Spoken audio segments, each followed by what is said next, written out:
हम इस क्लॉज पर बात कर रहे थे कि जहाँ कंबाइनिंग ऑफ कॉन्ट्रैक्ट इस तरह से हो कि वो रिबा की तरफ जा रहा हो।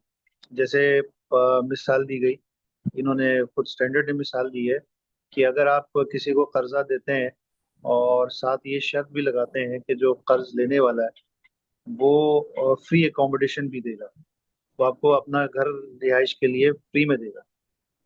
They could stipulate in the contract that the borrower should offer accommodation in house to the lender or should grant him a present, कि वो अपने घर पे रहने भी देगा, या फर्ज करें कि रेंट का भी मुआयदा कर रहा है कि वो घर पे रहने के लिए रेंट पे भी दे रहा है, या कोई उसको गिफ्ट दे रहा है। Contracts combining could also be misused by imposing excessive repayment in terms of quantity or quality on the borrower। या तो फिर रिबा की सूरत ये भी हो सकती है कि आप ये कहें कि जब अदायगी करो तो बेहतर क्वालिटी में तुम अदायगी करो, या तुम अगर दे रहे हो जब वापस करना तो उसके साथ एक मोबाइल भी गिफ्ट कर देना। तो ये तमाम सूरतें जायज़ नहीं है। इस पर शरिया स्टैंडर्ड नंबर 14 भी है, लोन पर कर्ज पर, जो हम पहले डिस्कस कर चुके हैं। और ये मेरे ख्याल में आप सबकी नॉलेज में होंगी ये चीजें, इस पर हम और वक्त ज़ाया नहीं करते हैं, आगे चलते हैं। Combined contract should not reveal disparity और contradiction with regard to the underlining rulings and ultimate. ये अब समझने की बात है।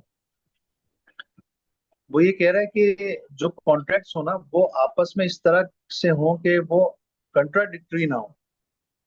आपस में जो जो इसके पीछे लीगल पर्पस है, दो कॉन्ट्रैक्ट्स हैं, दो कॉन्ट्रैक्ट्स आपस में मुतजाद ना हो, कॉन्ट्राडिक्शन ना हो।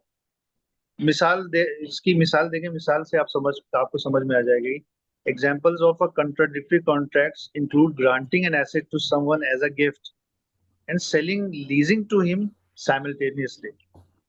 आप किसी को कोई एसेट गिफ्ट कर रहे हैं और साथ में ये भी कह रहे हैं कि ये जो एसेट है मैं तुम्हें बेचता हूँ, ये तुम्हें किराए पे देता हूँ। अब ये दो चीजें आपस में जमा कैसे हो सकती है? शरई नुक्ता निगाह से ये बिल्कुल ही कंट्राडिक्शन है।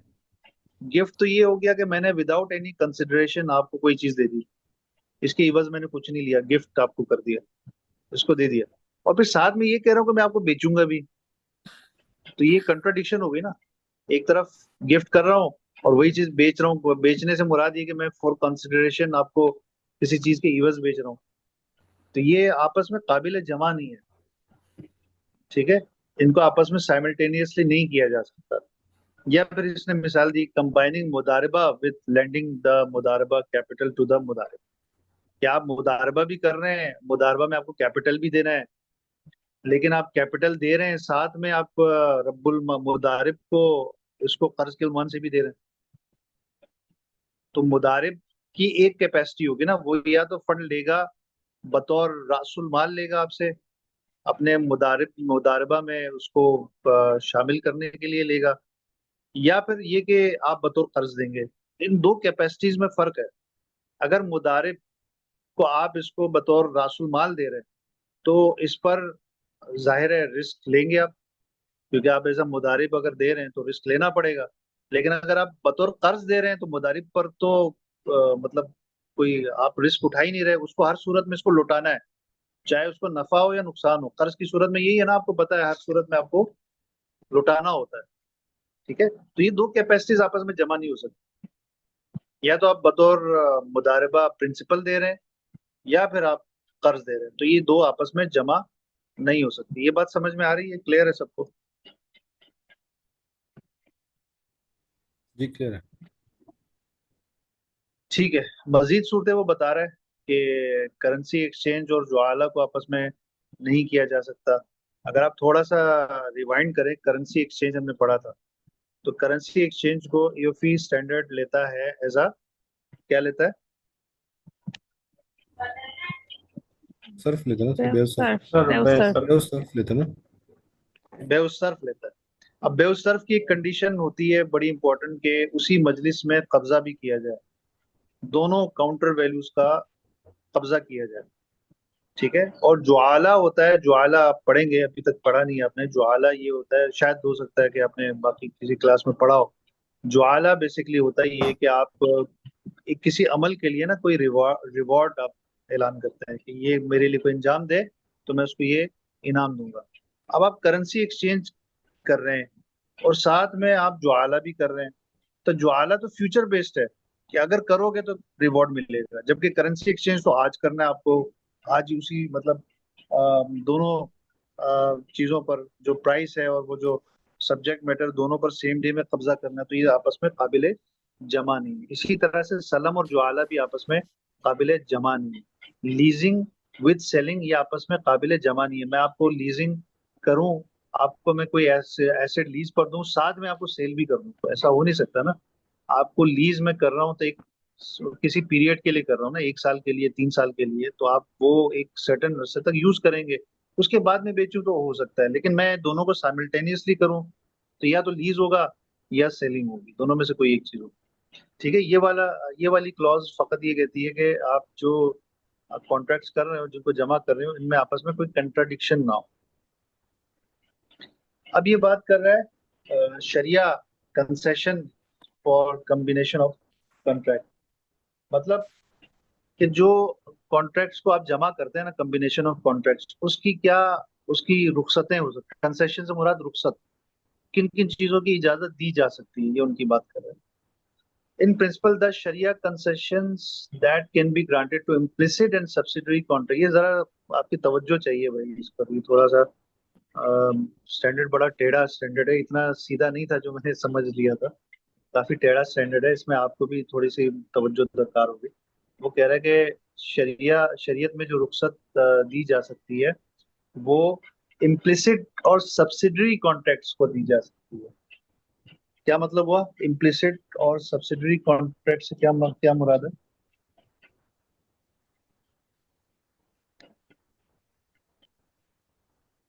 Anyone? No idea sir. Implicit और सब्सिडरी कॉन्ट्रैक्ट्स वो होते हैं जो किसी कॉन्ट्रैक्ट के जिम्नी तौर पर या उसके ताबे हो। मसलन आप कोई चीज सेल कर रहे हैं, आप खरीदते हैं, जैसे आप नॉर्मली इलेक्ट्रॉनिक अप्लायंसेस खरीदते हैं, फ्रिज वगैरह या टीवी वगैरह खरीदते हैं, तो फिर उसमें क्या होता है, आफ्टर सेल सर्विस होती है।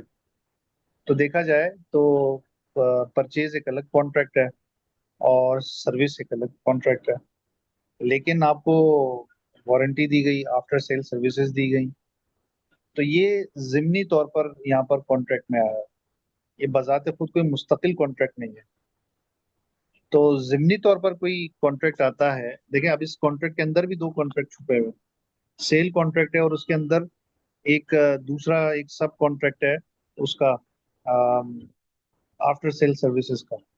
या आप यूं कह लें कि आप कोई चीज सेल कर रहे हैं और साथ में कोई चीज आप उसको बतौर सिक्योरिटी भी कोई चीज रखवा रहे हैं। अब ये देखें, दो कॉन्ट्रैक्ट्स का मजमुआ हो गया, एक सेल कॉन्ट्रैक्ट हो गया, ये एक डेट का कॉन्ट्रैक्ट हो गया, और साथ में एक कॉन्ट्रैक्ट आपका हो गया सिक्योरिटी का। तो ये जो सिक्योरिटी का कॉन्ट्रैक्ट है, ये जिम्नन है, ये ताबे है, ये असल कॉन्ट्रैक्ट के जिम्नी तौर पर आया है। ठीक है, इस पर देखते हैं ये क्या बात कर रहे हैं। The Sharia concession that can be granted to implicit, शरीयत रुख्सत देती है आपको जो जिमनी या वो कॉन्ट्रैक्ट जो के ताबे होते हैं मेन कॉन्ट्रैक्ट के, आप उसको एग्जीक्यूट करें। At the time of combining, contracts cannot be granted to the same contracts when concluded independently.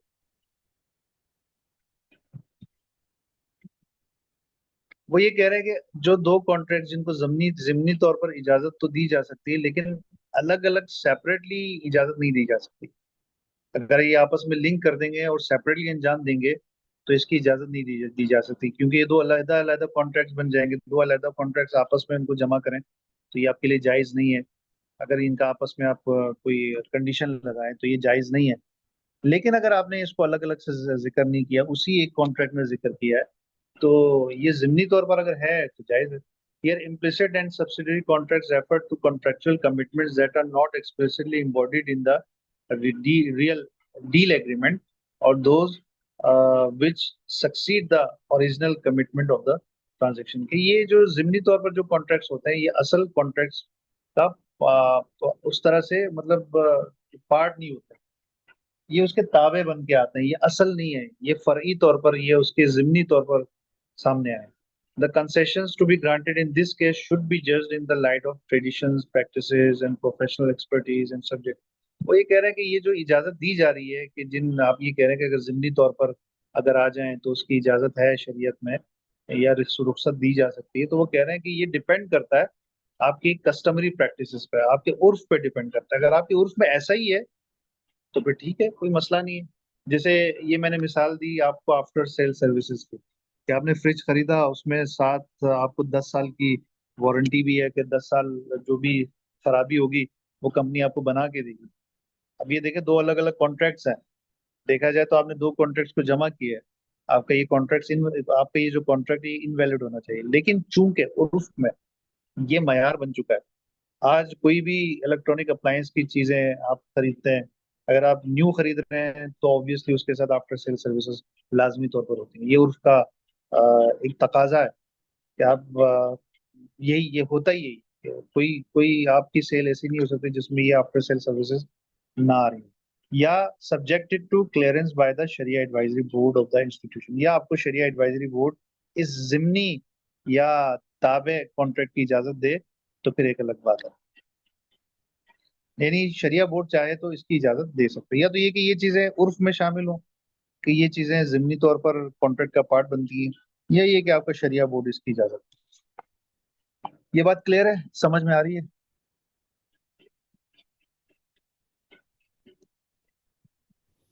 Ji clear है। जी सर। चले आगे, इसकी फर्दर वजाहत करता है 5/2। Concessions granted to implicit and subsidy contract comprise relief from the following impermissible है। तो कह रहा है कि जो जिमनी तौर पर या ताबे कॉन्ट्रैक्ट्स आ रहे हैं तो उसकी रुख्सत दी जा सकती है, चाहे वो दर्ज झेल इम्परमिसिबल एक्ट क्यों ना हो। जो शरीयत ने हमें कुछ चीजों से रोका है, अगर वो भी उसमें पाई जाए तो उसकी इजाजत। वो बता रहे हैं कि अगर गरर पाया जा रहा है उस सब्सिडरी कॉन्ट्रैक्ट में, उस जिमनी कॉन्ट्रैक्ट में जो कि उसी कॉन्ट्रैक्ट के अंदर आपने लिखा है, उसमें गरर पाया जा रहा है, तो कह रहे हैं कि इसमें कोई हरज नहीं, उसको आप इग्नोर कर सकते हैं। जैसे आफ्टर सेल सर्विसेज में 10 साल तक आपको कहा गया कि 10 साल तक आपको कोई भी खराबी होगी उसके लिए कंपनी जिम्मेदार है। अब ये देखें तो एक तरह का गरर है आपका, हो भी सकता है, कोई खराबी हो सकती है, कोई खराबी नहीं हो सकती। ये एक नॉर्मल आप लोगों के ऑब्जर्वेशन में होगा कि बाज दफा पूरा टेन्योर गुजर जाता है, कोई खराबी नहीं होती, बाज दफा बार बार खराब होता है। तो अब ये है, गरर है। वो कह रहा है कि नहीं, इसमें कोई अगर जिमनी कॉन्ट्रैक्ट में ये चीज आई है तो इसमें कोई हरज नहीं। सेकेंडली, जहाला की बात करें, अगर इसमें कोई जहालत आ रही है कि जो खुद फाइनेंशियल कॉन्ट्रैक्ट, ये जहालत और गरर तकरीबन आपस में सिनोनिम होते हैं, आपस में मुतबादिल अल्फाज के तौर पर इस्तेमाल होते हैं। बहरहाल फर्क है इसमें माइन्यूट सा, अ, लेकिन ओवरऑल बहरहाल इसने ये कहा कि गरर भी हो तो उसकी उसमें कोई कवात नहीं, अगर जहालत भी हो तो कोई कवात नहीं। फिर वो इससे भी बड़ी बात कर रहा है कि जहाँ रिबा और violation of currency exchange rules, यानी रिबा से मुराद बेउसर्फ के अहकामात को फॉलो ना करना, कि अगर इस तरह से जिमनी कॉन्ट्रैक्ट कोई आए और उसमें आपने बेउसर्फ के अहकामात का ख्याल नहीं रखा तो इसकी भी इजाजत है। यह बात आपको अजीब लगेगी, लेकिन अगर आपको याद हो, हमने पढ़ा था स्टैंडर्ड नंबर 1।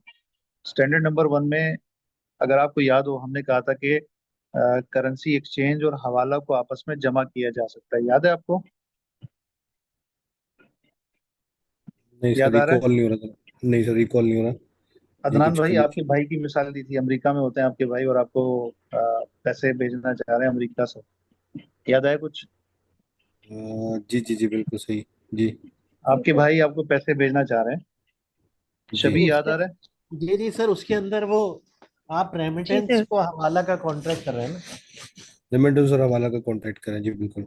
बिल्कुल बिल्कुल। अब अगर आप देखें तो वहां पर बात ये हुई थी कि देखा जाए, हो तो यही रहा है ना कि आपके भाई ने वहां पर डॉलर दिए और हाँ, आपको यहाँ पर पीकेआर में आ गए। पीकेआर मिला, जी जी।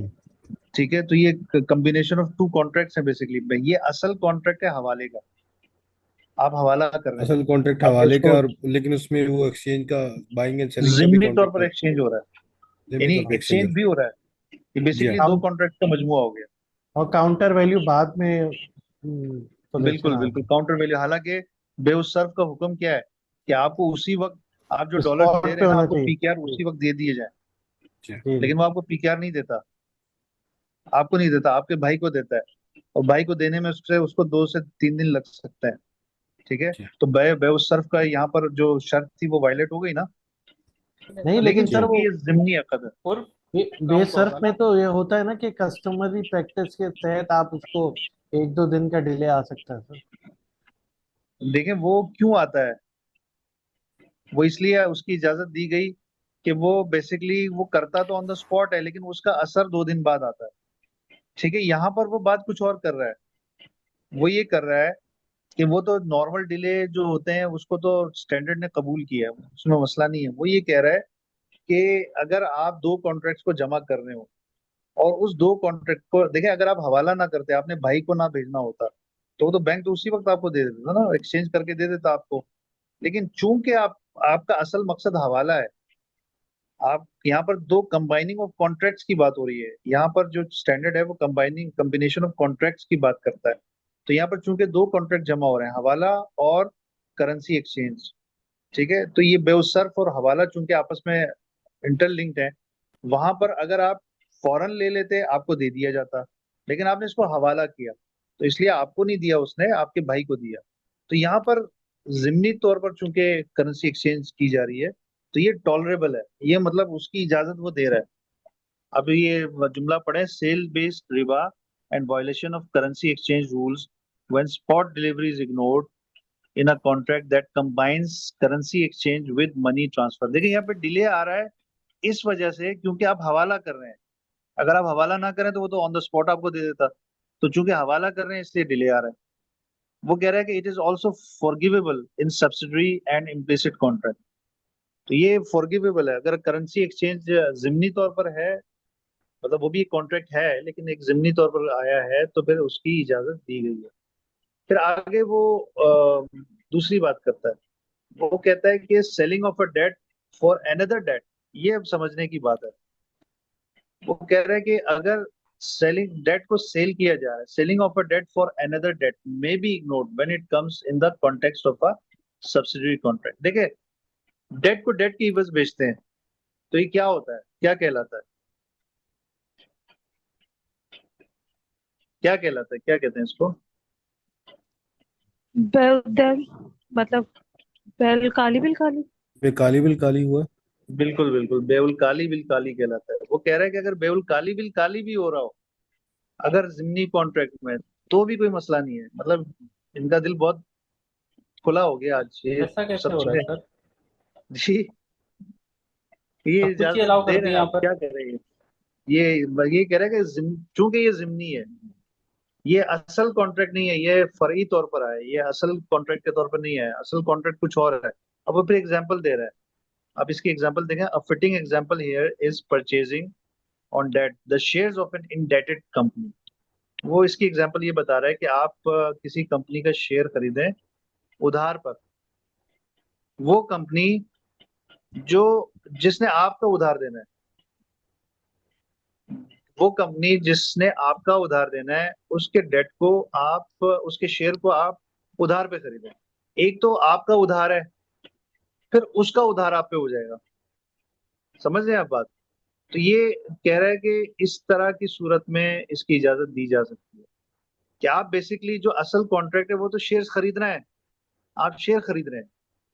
वो जो डेट है वो तो एक अलग से आपका हदफ नहीं है डेट खरीदना बेचना, आप तो बेसिकली शेयर खरीद रहे हैं।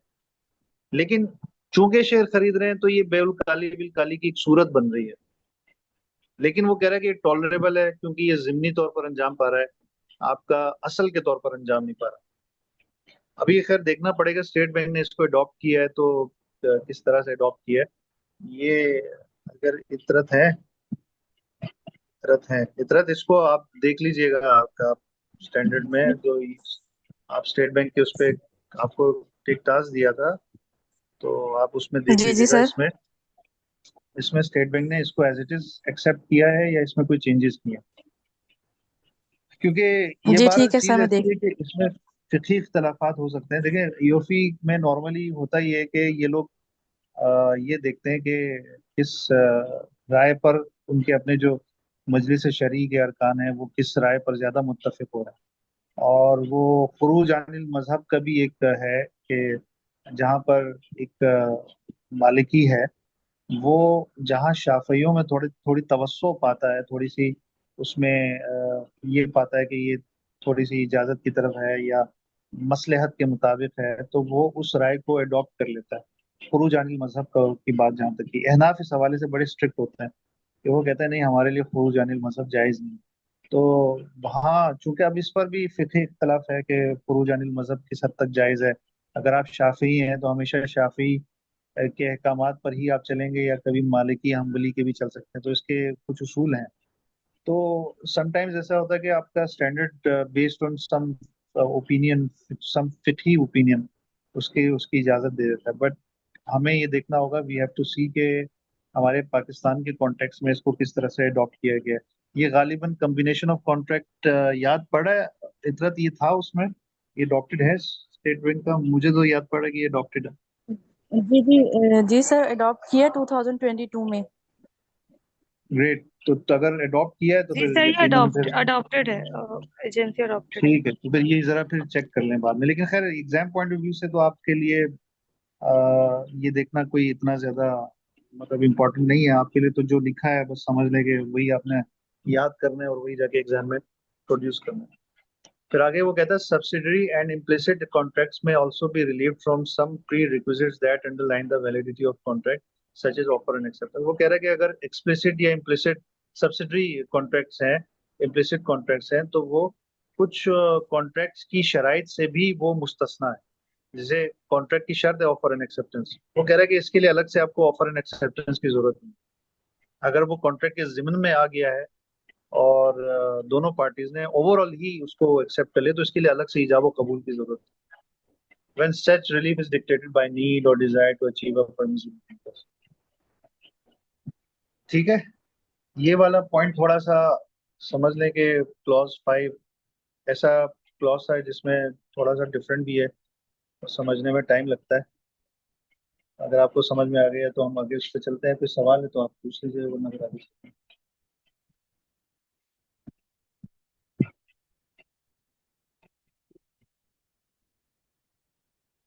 चलें फिर आगे चलते हैं।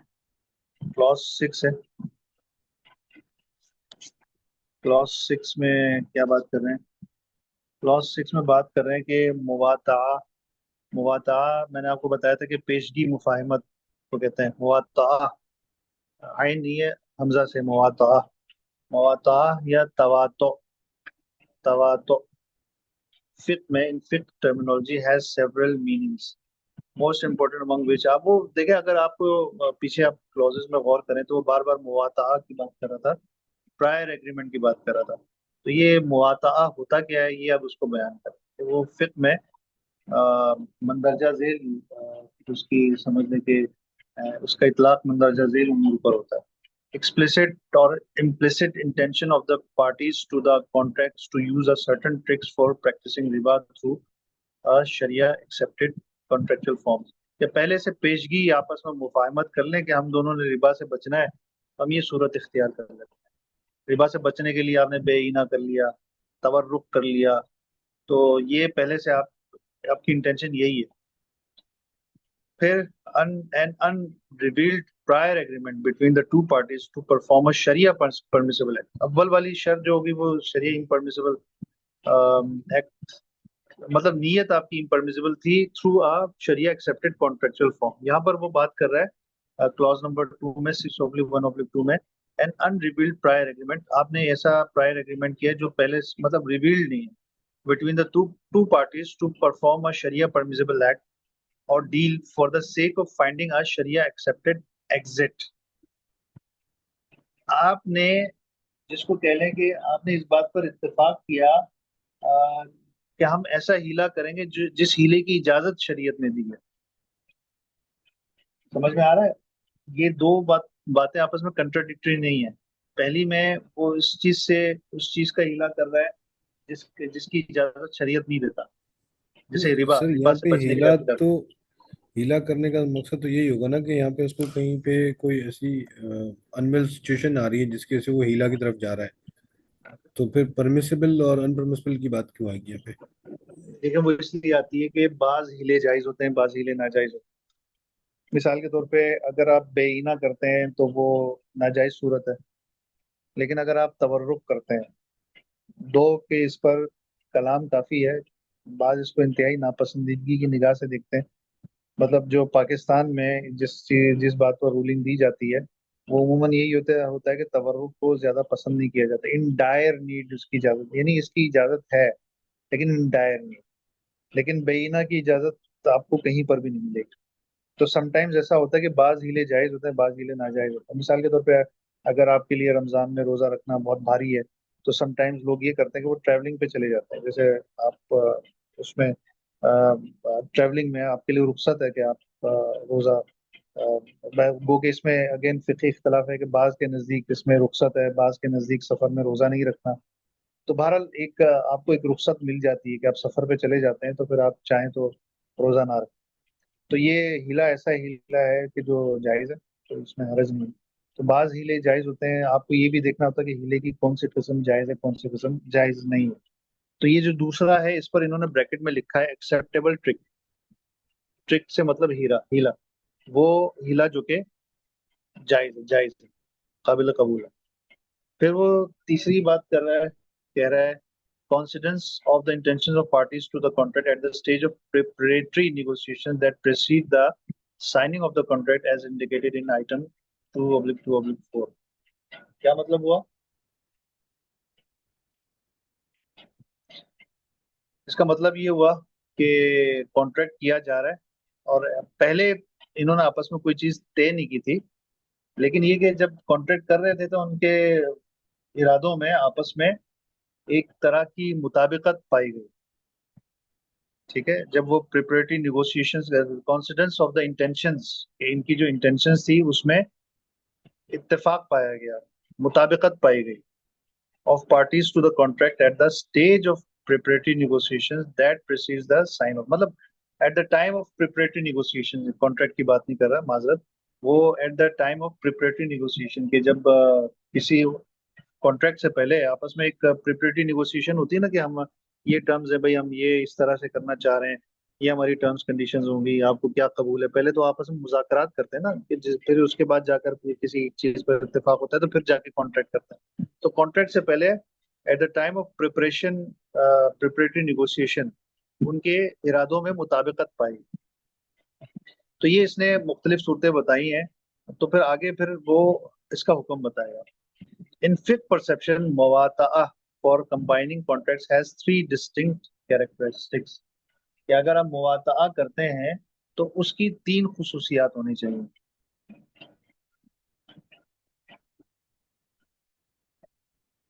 उसकी, अच्छा, आर यू श्योर कल को क्लास नहीं होगी? चले इस पर बात करते हैं, तो यहाँ पर हम एक जगह स्टॉप करते हैं, फिर बात करें। क्लास नहीं है तो फिर हम लोग रख लेते हैं। जी सर, कल हाँ सर, जी, वैसे कल जी अगर ट्रेड के सेशंस चल रहे हैं तो क्लास नहीं कर यस तो डबल। अच्छा चले, है, फिर ग्रेट, कल तो हम अच्छा अपने हो गया हम यार, रख लेते हैं अपने सर, हम रख लेते हैं, अपनी रख लेते हैं। हम अच्छे खासा एक मॉर्निंग में रख सकते हैं, एक नाइट में रख सकते हैं। चले वो डिस्कस करते हैं उसको। वो कह रहा है कि मुवातआ की तीन डिस्टिंक्टिव उसकी कैरेक्टरिस्टिक्स हैं, तीन खुसूसियात हैं। It is an agreement between two parties to conclude contracts and fulfilling pledges in the future. ये दो पार्टीज के दरमियान कॉन्ट्रैक्ट को कंक्लूड करने पर एक इत्तेफाक है। आप इसको एग्रीमेंट वैसे इन्होंने लिखा है अंग्रेजी में, लेकिन एग्रीमेंट वो फॉर्मल एग्रीमेंट नहीं है, दोनों के दरमियान इत्तेफाक इसको हुआ हम एमओयू कह सकते हैं। है। एमओयू कह लें, एमओयू कह लें, मुफाहमत कह लें। एमओयू बेसिकली मुफाहमत ही होती है कि आप आपस में मुफाहमत करते हैं।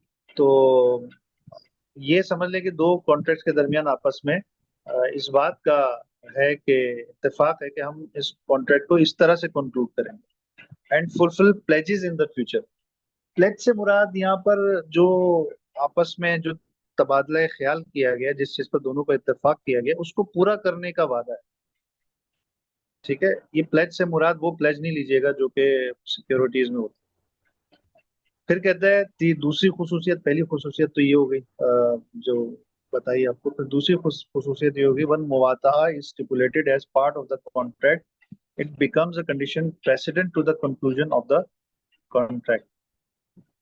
वो कह रहे हैं कि अगर मुवाता किया गया है और पेशगी इत्तेफाक कर लिया गया है, तो वो जब कॉन्ट्रैक्ट्स कंक्लूड किए जाएंगे तो ये खुद ब खुद मतलब उसका एक कंडीशन के तौर पर इस्तेमाल होगा। मसलन आपने मुवाता किया, कि पहले एजेंसी होगी, उसके बाद फिर आप मुराबा करेंगे। एक मुवाता हुआ है आपके दरमियान, एक मेमोरेंडम ऑफ अंडरस्टैंडिंग हुई है कि पहले आप कस्टमर इसको परचेज करेगा बतौर उसके बाद खरीदेगा। तो वो कहता है कि ये आपने ना भी किया हो, कॉन्ट्रैक्ट में इसको ना भी लिखा हो, तो ये खुद ब खुद उसका एक जो मुफाहिमत है ये उसका पार्ट बन जाएगी। And the contract becomes subject to the relevant sharia ruling with regard to permissibility, enforceability and validity. और इस पर खुद ब खुद वो शरिया के अहकामात का इतलाक हो जाएगा। ठीक है, ये बात क्लियर आ रही है, हो रही है कि अगर फर्ज करें कि आपने उसके साथ मुवाता किया, दोनों ने आपस में, कि पहले एजेंट बनेंगे फिर वो आपसे खरीदेगा, और अगर उसने खरीदने से इनकार कर दिया तो नुकसान की सूरत में वो जामिन है, क्योंकि उसने वादा किया कि आपसे परचेज करेगा। तो वो अगर आपको नुकसान होता है कि अगर आपको कम उसके वादा खिलाफी की वजह से वो कम कीमत पे मार्केट में बेचना पड़ गया, ये मुराबा में इसकी काफी तफसील है, तो फिर उस सूरत में आप उससे उस नुकसान का आप मुतालबा कर सकते हैं।